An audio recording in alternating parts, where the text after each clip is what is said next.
జనసేన కూటమి తరపున పోటీకి సిద్ధంగా ఉన్నానని నరసాపురం ఎంపీ రఘురామకృష్ణరాజు వెల్లడించారు.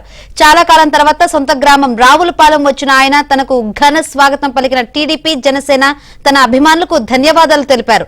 దుష్ట శక్తులను అంతం చేసేందుకు త్రిమూర్తులు కలిశారని ఇప్పుడు కూడా 3 పార్టీలు కలిసి పోటీ చేయాల్సిన అవసరం ఉందన్నారు.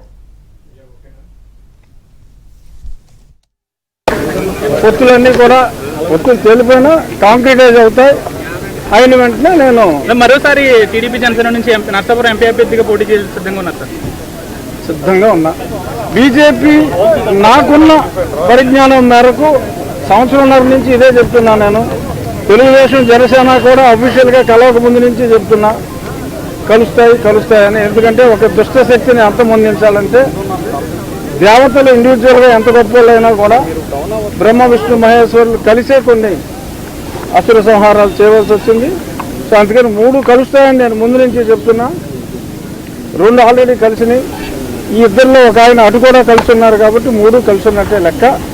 బట్ అఫీషియల్గా తేలాలంటే 10 రోజులు అయోధ్య రామప్రతిష్ఠ అయిన తర్వాత డెఫినెట్గా మనకి ఆ డేట్ అన్నది తెలుస్తుంది. డెఫినెట్గా 3 పార్టీల కూటమి అభ్యర్థిగానే ఉంటుంది అని. ఎందుకంటే కళ్యాణ్ గారు మధ్యలో అటు ఇటు ఉన్నారు.